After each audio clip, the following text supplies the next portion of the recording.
को लगा कि वो खुद को सीरियस ट्रबल में डाल चुका है, लेकिन उसके विचार अचानक कट गए जब उसने देखा कि ट्विंस कॉइन्स खाने की कोशिश कर रहे हैं। हीरो तुरंत उनके पास भागा और उन्हें रोक लिया ताकि कुछ बुरा ना हो जाए।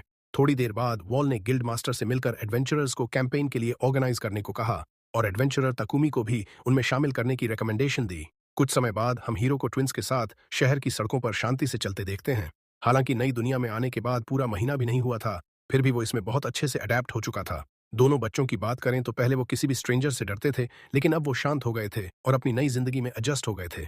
उनकी पार्टी जिसका नाम एग्स था, वो 2 दिन काम और 1 दिन रेस्ट का सिस्टम फॉलो करती थी, जिससे उनकी एनर्जी बनी रहती थी। एक दिन जब वो ब्रेकफास्ट कर रहे थे, तब हीरो ने कहा कि खाना बहुत डिलिशियस है, लेकिन उसे लगा कि कुछ मिसिंग है। चूंकि वो जापानीज था, इसलिए उसके लिए सोय सॉस के बिना खाना अधूरा सा लगता था। थोड़ी देर सोचने के बाद उसे याद आया कि इस दुनिया में सिर्फ 3 तरह की ब्रेड है, व्हाइट ब्रेड, बार्ली ब्रेड और होल व्हीट ब्रेड। तब उसे पुरानी डेकोरेटेड ब्रेड्स और स्वीट्स की याद आने लगी और उसे लगा कि उसे खुद ब्रेड बनानी चाहिए।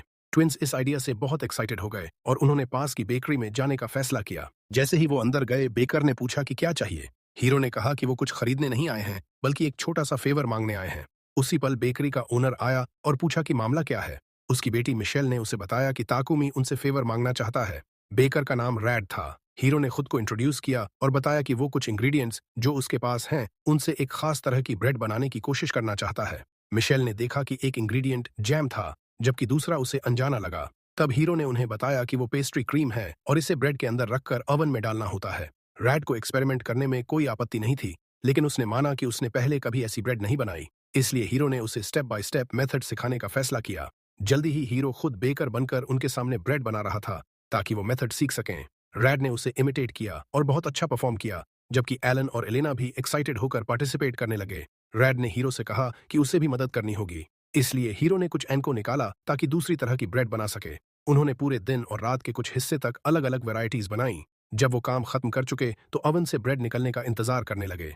जब ब्रेड तैयार हो गई और उन्होंने टेस्ट किया, तब रैड और मिशेल उसके फ्लेवर से पूरी तरह हैरान रह गए।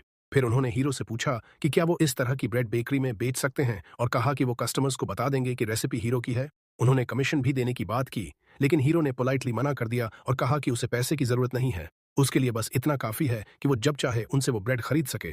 सच कहें तो उसका एटीट्यूड बिल्कुल बिजनेस माइंडेड नहीं था। रैड ने कहा कि वो नई फिलिंग्स और अलग अलग वैरायटीज ट्राई करने के लिए एक्साइटेड है। एलन और एलेना को टेस्ट बहुत पसंद आया और उन्होंने कहा कि वो बहुत सारी खाना चाहते हैं।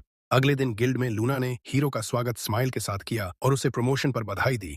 हीरो को लगा था कि शायद थोड़ा बढ़ा होगा, लेकिन जब उसने देखा कि वो लेवल 13 पहुंच गया है और साथ में कुछ स्ट्रेंज स्किल्स जैसे लॉन्ड्री और सोइंग भी एक्वायर कर ली हैं, तो वो सरप्राइज्ड रह गया। सच कहें तो खुद उसे भी ये स्किल्स थोड़ी ऑड लगीं, लेकिन वो डिनाई नहीं कर सकता था कि डेली